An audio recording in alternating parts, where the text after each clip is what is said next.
లోక రక్షకుడవైన మా ప్రియ పరలోకపు తండ్రి, అద్భుతములు ఆశ్చర్యములు జరిగించే దేవుడు మీరు.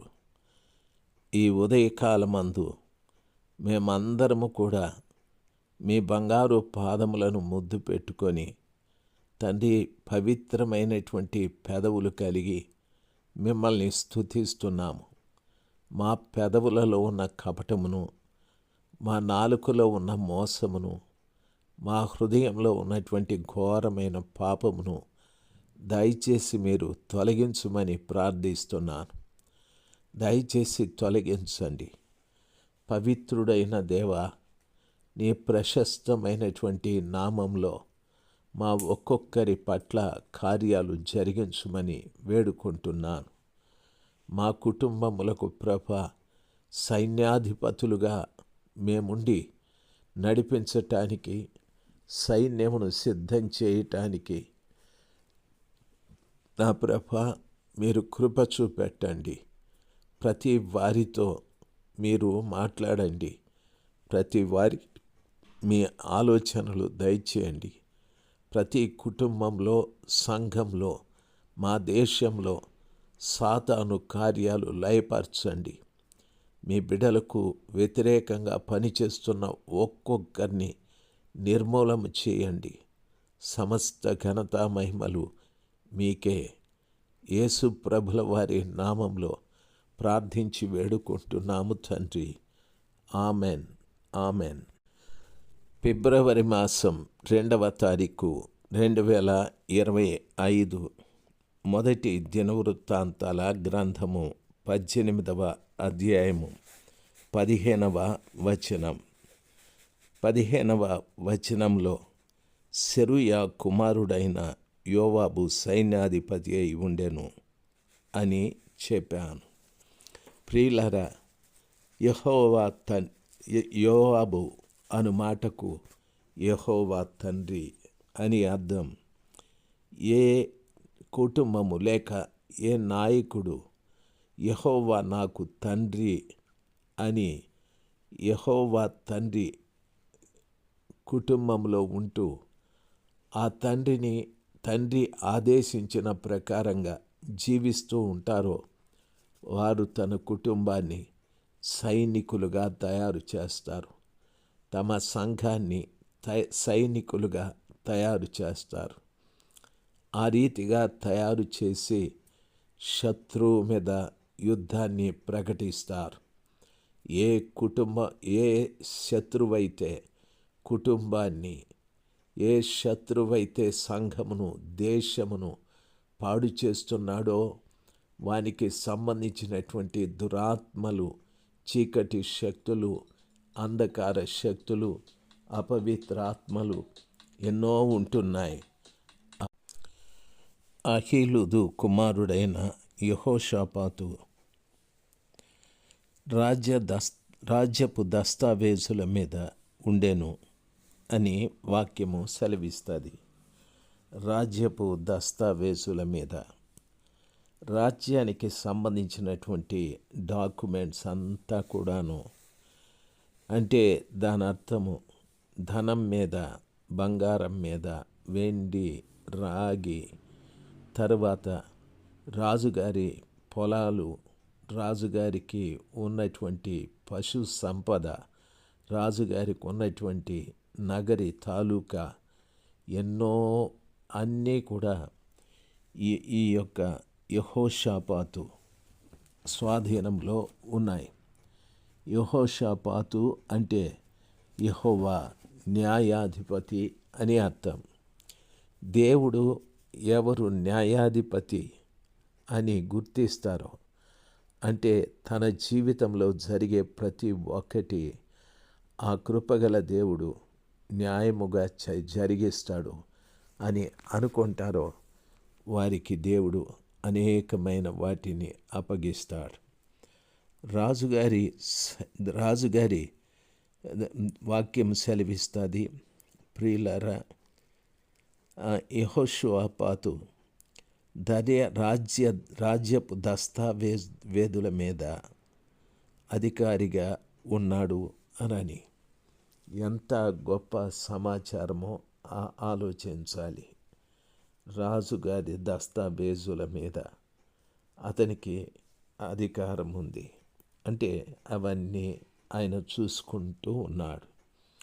రాజుగారికి తెలియని విషయాలు కూడా యెహోషాపాతుకి తెలుసు. యెహోషాపాతు అంటే యెహోవా న్యాయాధిపతి అని అర్థం. దేవుడు ఎప్పుడు అన్యాయము చేసేవాడు కాదు. దేవుడు ఎప్పుడు న్యాయము చేసేటటువంటి దేవుడు. న్యాయము చేసే ఆ గొప్ప దేవుడు ఈ రోజున మనందరితో కూడా ఉన్నాడు. నీ కుటుంబానికి కూడా న్యాయం చేస్తాడు. నా కుటుంబానికి కూడా న్యాయం చేస్తాడు. ఆ న్యాయం చేసే దేవుడు ఎలాంటివాడు అంటే, యెహోవా న్యాయాధిపతిగా ఉండిన ఎడల ఆ కృపగలిగినటువంటి దేవుడు చేయు గొప్ప కార్యాలు లెక్కలేనని యోబు గారు ఈ రీతిగా సెలవిస్తారు.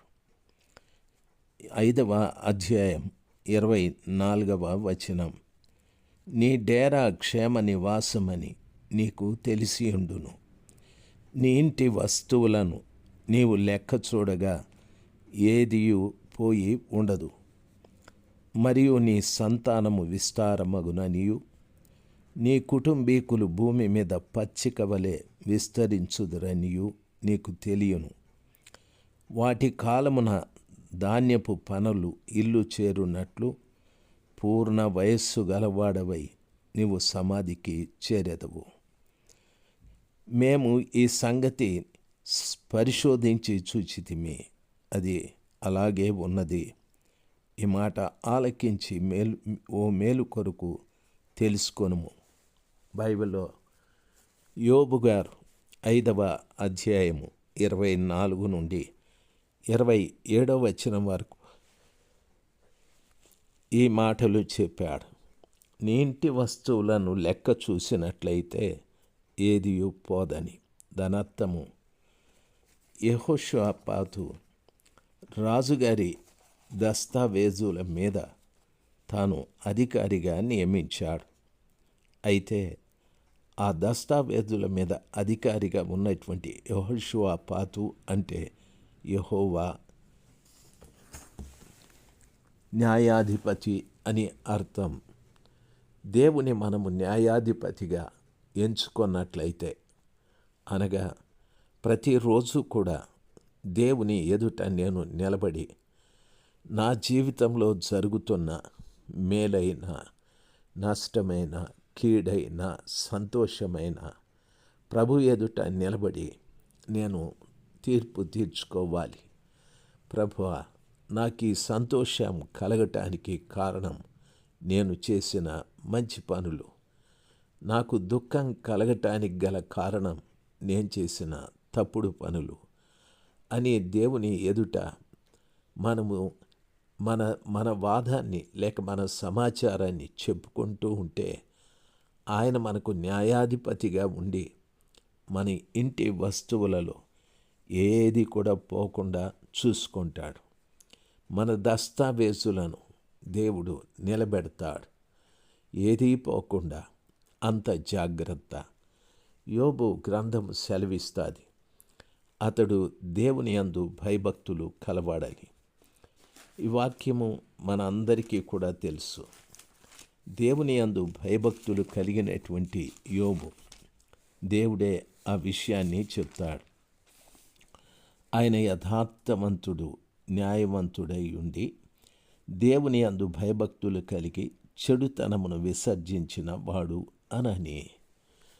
దేవుని యందు భయభక్తులు కలిగిన వాడు ఎప్పుడు కూడా చెడుతనాన్ని విసర్జిస్తూ ఉంటాడు. న్యాయవంతుడుగా ఉంటాడు, యథార్థవంతుడుగా ఉంటాడు. దేవుడు అతన్ని మనిషి అని చూస్తాడు.